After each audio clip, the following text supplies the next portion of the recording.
Morjes Suomi, Johan Amarth. Mulla on mun moottorisaha mukana. Okay, so let's start.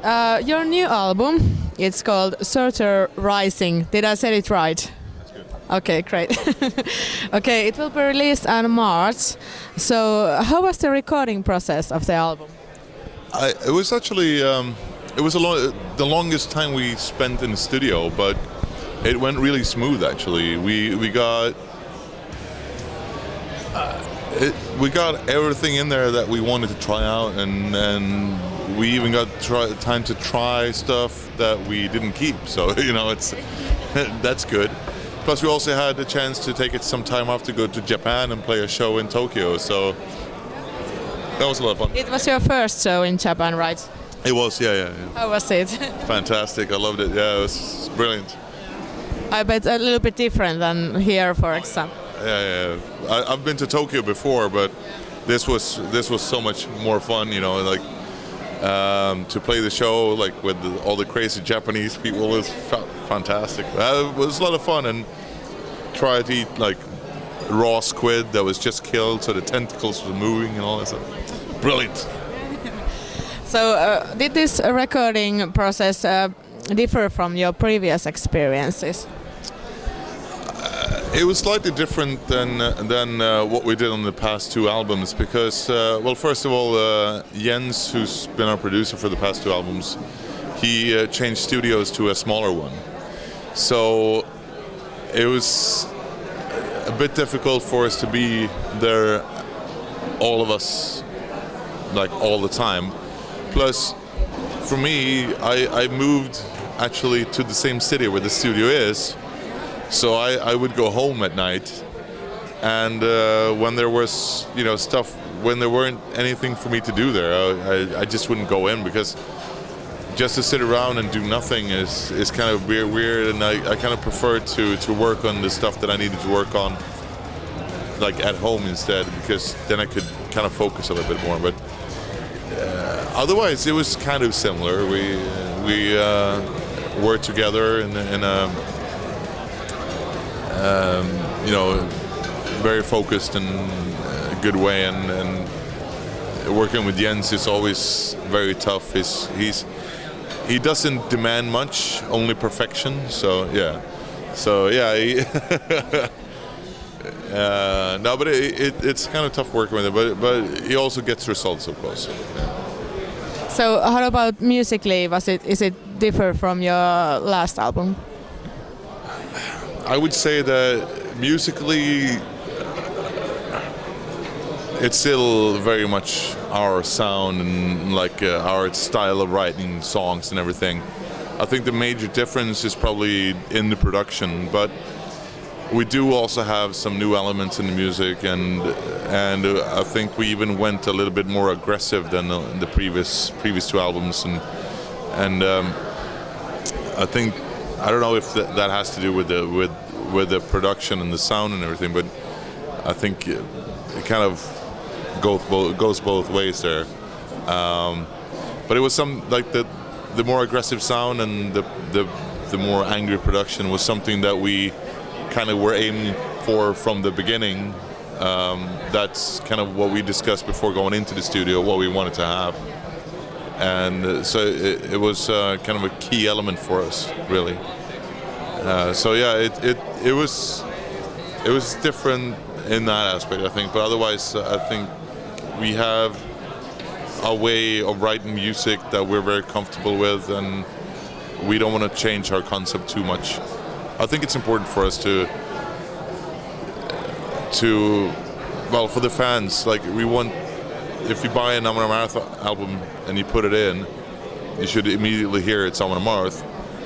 Obviously, you want to add some new elements to make it interesting, but the Amon Amarth kind of formula is important for us. So the title Surtur Rising, Surtur means giant, right, or something like that. Surtur is fine. He's a character in the Scandinavian mythology. He's one of the oldest beings in the universe. he's from the land of fire, and he's a fire giant. So he was there when the universe was created, and he's there when the universe is destroyed, more or less. So yeah, he's a pretty complex character. You have this song like "Destroyer of the Universe." Is it about him? Yes, it is. Yeah. That's more or less a title track, actually. Yeah, but that song actually has kind of like a twin song, but or a mirror song. It's the story that we're describing is when Surtur rises at the end of the world, which is called Ragnarök in Northern mythology. He goes to face one of the gods, which is Frey. So we tell that story first from Surtur's perspective, and then from Frey's perspective. So there's two different songs. It's Destroyer of the Universe, that's from Surtur's perspective, and then the last stand of Frey, which is from Frey's perspective. So it's a cool idea, I think. Does it have like some deeper meaning to you that? Not per se, no. I mean, I think it's a pretty cool and important story in the mythology. So you have always written songs about Vikings. So have you ever got bored to the subject? Not bored, but stuck. Yeah, I mean, it happens. It happens. You get stuck, and especially like it happens all the time. You come up with a great idea and you start writing, and then oh shit, this is exactly the same lyric as I did on that album. Oh damn it! Then you have to start over, you know.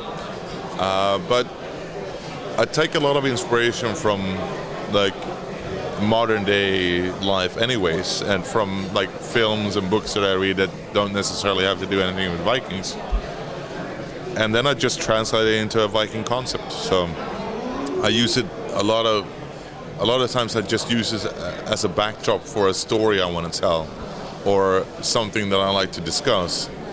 Although it's not necessarily about Vikings, it kind of ends up being about like Vikings and Viking mythology. So why are you so interested about Vikings? What's there? Well, for one thing, I just love the mythology, and I love the characters, which I feel are like I see the gods and a lot of other characters in being a part of all of us. You know, we all have a little bit of everyone in us. You know, all the gods, and. From the beginning, I just loved the stories. I thought they were really cool. But then as I started reading more and learning more about it, I started kind of seeing the philosophical aspects of the whole thing, and that became very important to me, and still is. So it's become almost like a philosophy of life, even though it sounds very big now that I like to live my life that way. But it's a big inspiration for my everyday life, really. So on your previous album you had guest appearances like Children of Bodom, Entombed and Apocalyptica.